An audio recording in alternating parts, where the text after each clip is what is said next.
Assalamualaikum warahmatullahi wabarakatuh. Sobat-sobat, kita bersama lagi di channel saya, channel Endang Jaya Putra, channel dakwah dan pendidikan. Sobat-sobat, kita sering berdoa, minta mengakhiri hidup dengan husnul khotimah, menjadi akhir yang baik, bukan su'ul khotimah, akhir yang buruk. Tapi sobat-sobat, pada di akhir-akhir menjelang kematian kita, ketika kita sakratul maut, pada saat itulah iblis dan bala tentaranya berupaya sekuat daya untuk menyesatkan manusia. Pada saat itulah ditentukan apakah kematian kita dalam husnul khotimah atau su'ul khotimah. Nah, sobat-sobat, inilah yang ingin saya sampaikan kepada sobat-sobat, yaitu upaya terakhir, usaha terakhir iblis menyesatkan manusia. Sebelumnya, bagi sobat-sobat yang belum mensubscribe di channel saya, silahkan untuk mensubscribe-nya. Jangan lupa bunyikan loncengnya,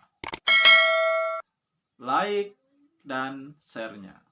Kita yang masih hidup ini belum tentu apakah kita mati dalam keadaan husnul khotimah atau su'ul khotimah, mati dalam keadaan yang baik atau jelek. Dan semua ini akan ditentukan ketika menjelang kematian kita, ketika sakratul maut sedang kita hadapi. Setan akan mendatangi, menggoda kita untuk menyesatkan. Dua kisah, dua riwayat ini akan menjadi pelajaran bagi kita bahwa kematian kita, nasib kita belum pasti.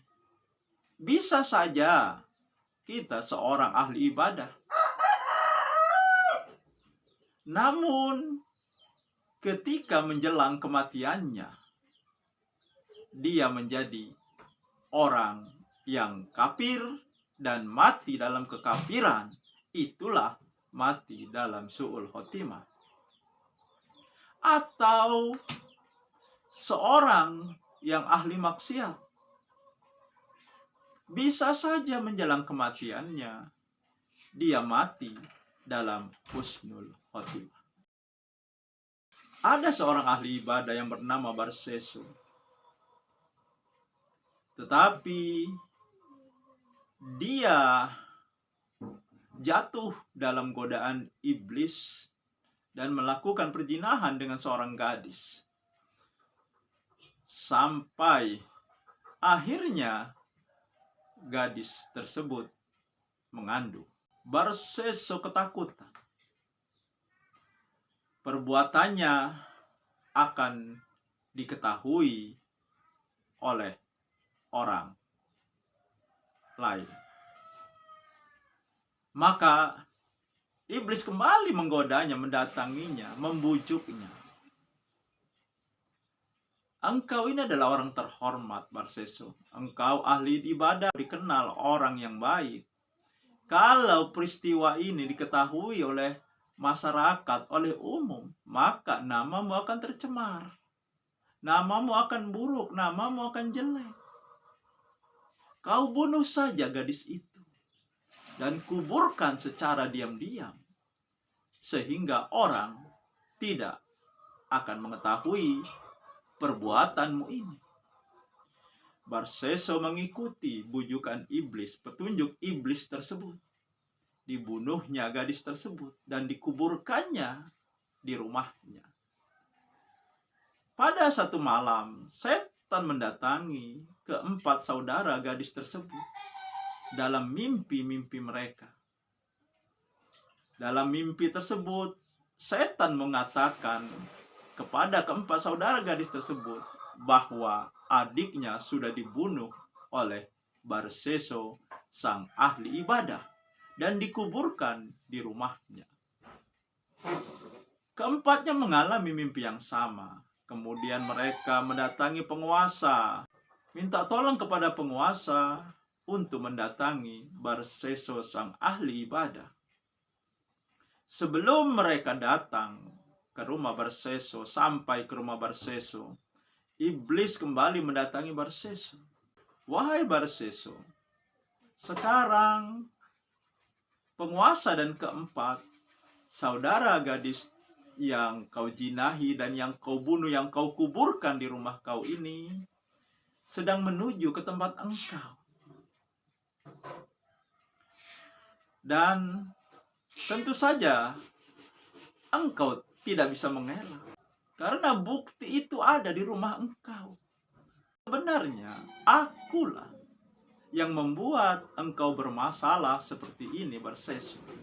Maka aku juga yang bisa mengeluarkan engkau dari masalah ini. Tapi dengan satu syarat, engkau bersujud kepadaku 1 kali saja. Barseso menuruti kehendak iblis tersebut dan dia bersujud.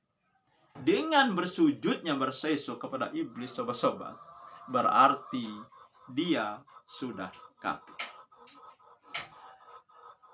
Sampailah keempat saudara gadis tersebut bersama penguasa. Dan Barseso tidak bisa menghindari. Tidak bisa lagi untuk berbohong. Buktinya terlihat. Ada kuburan di dalam rumahnya.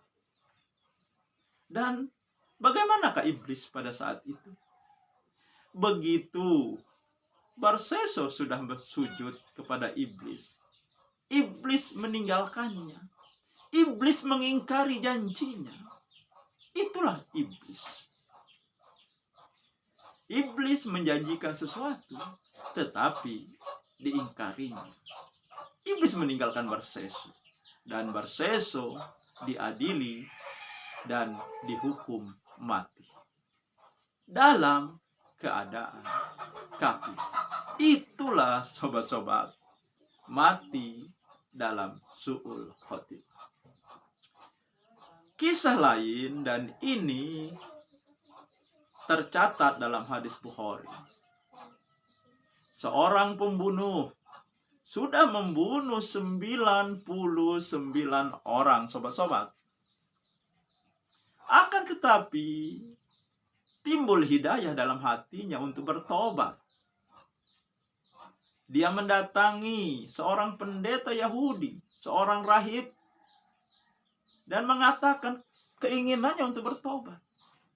Dia ceritakan juga bahwa dia sudah membunuh 99 orang. Sang rahib, sang pendeta marah. Engkau ini laknat.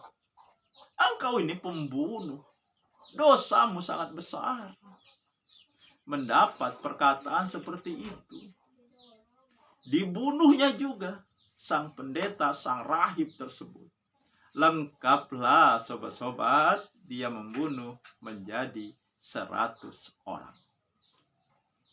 Namun keinginan untuk bertobat begitu mendesak-desak hatinya, sobat-sobat. Kemudian dia mendatangi rumah seorang ustadz dengan niat yang sama untuk bertobat. Dia berjalan. Namun di tengah perjalanan ajalnya tiba dan dia mati di tengah perjalanan menuju ke rumah seorang ustadz. Kemudian turunlah malaikat azab dan malaikat rahmat memperebutkan mayat sang pembunuh tersebut. Kata malaikat azab, ini adalah hakku. Karena dia ini seorang pembunuh. Dia belum bertobat dari dosa-dosanya membunuh. Malaikat rahmat mengatakan, ini hak aku. Meskipun dia seorang pembunuh, tetapi dia sudah punya niat, punya keinginan. Bahkan dia melaksanakannya untuk bertobat. Meskipun belum sampai keinginannya tersebut. Karena ajalnya sudah lebih dulu datang. Pada akhirnya keduanya bersepakat untuk mengukur dari mayat sang pembunuh tersebut ke rumah sang rahib, dan diukur juga dari mayat tersebut ke arah ke rumah sang ustaz. Apa yang terjadi sobat-sobat? Ternyata hanya beda beberapa senti lebih dekat ke rumah sang ustaz. Karena lebih dekat ke rumah sang ustaz, berarti dia terhitung sudah bertobat dan dinyatakan masuk surga. Nah, sobat-sobat, dua kisah ini menjadi pelajaran bagi kita bahwa belum tentu bagaimana nasib kita menjelang kematian kita. Nah, jadi mari kita selalu waspada. Kita jangan bangga dengan amal ibadah kita saat ini. Tetapi juga jangan lupa, sebagai manusia, kita mungkin saja berbuat dosa, berbuat salah, berbuat maksiat. Tetapi mari segera melakukan atau minta ampun atau bertobat kepada Allah. Karena jangan-jangan ketika kita melakukan dosa, pada saat itulah nyawa kita diambil oleh malaikat maut. Demikian sobat-sobat, semoga ini menginspirasi dan mencerahkan. Nasru minal fatung qorib. Wassalamualaikum warahmatullahi wabarakatuh.